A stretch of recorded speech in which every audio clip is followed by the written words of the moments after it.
Today, you and I are all witnessing the atrocities that are being carried out on Muslims across the globe, especially in the region of Gaza.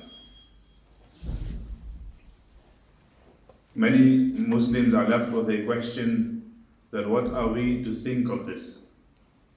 The media is telling us one story. The ground reality is something else. What does Islam say about this? What does Quran say about this? The help of Allah, when will it come? We have these questions, and many youth ask it over and over again, especially those that are going to college, uni. They are being bombarded all the time with a different message, and they are being challenged.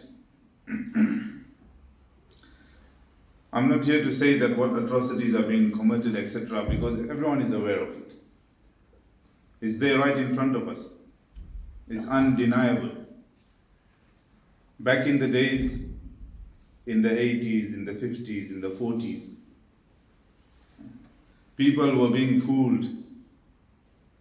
Something else was happening on the ground, and the message that was relayed to other countries was something else. There was no cameras available. People didn't have access to internet. And they are using the same tactics today again, trying to think that now again humanity will be fooled one more time, and we will get our way through. The first question comes is, why is everyone allowing this to happen?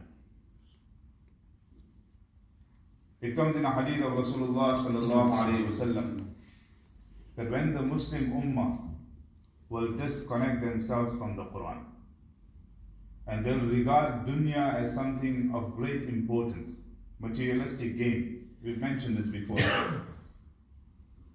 Across the globe, the general public, the notion, the thought process, that dunya is everything.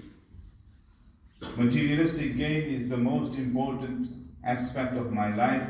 Whether I follow my deen, I don't follow my deen, doesn't matter. Then what will happen in the light of hadith? It is mentioned that Allah subhanahu wa ta'ala will put wahan in your heart. What is wahan? Wahan is that you will lose your own self-dignity, self-respect. You'll feel scared of everything that is going on around you. Why? Because you have disconnected yourself from the greatest strength, and that was the rope of Allah subhanahu wa ta'ala.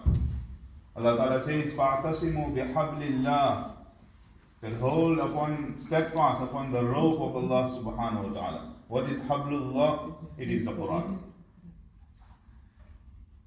Quran, Islam, is almost as if it is zero in our lives. We might justify that, alhamdulillah, we are believers, we are reciters of the kalima, etc. Just this morning after Fajr Salah I made mention that look at our condition of our masajid at the time of Fajr and at the time of Jummah. What is the condition? So I'm not here to play a blame game and say we're blaming this one and we're blaming that one. But indeed, in the light of Quran and Hadith, the reality is that when we have lost respect and dignity for the command of Allah subhanahu wa ta'ala, then the entire Muslim ummah slowly stoops so low that now there's a large genocide being taking place upon Muslims, and no one is there to say anything. Alhamdulillah, the general public is voicing out. But look at the leaders of the world. Every leader is fearful that I will lose my position. Who cares if you lose your position? Temporarily you will lose your position. As an imam of the masjid, I might lose my position. But it will be a temporary loss. But the gain will be great. In the eyes of Allah subhanahu wa ta'ala, you will be written as those that stood up for haqq and those that stood up for the truth. First and foremost, we need to disattach ourselves from materialistic positions, materialistic gain, holding and clinging on to every little bit that we have and thinking that this is the ultimate and that's it. My position, my job, my status. If I speak, what will happen? What will people say around me? At my workplace, what will my boss say? If something wrong is happening, even to a non-Muslim, nay, even to an animal, if it is wrong, we need to speak out about it. Hazrat Umar radiallahu anhu would weep in Masjid al-Nabawi and cry. People would ask that, why are you weeping? He said, I am the leader. People have made me the leader and now I am responsible.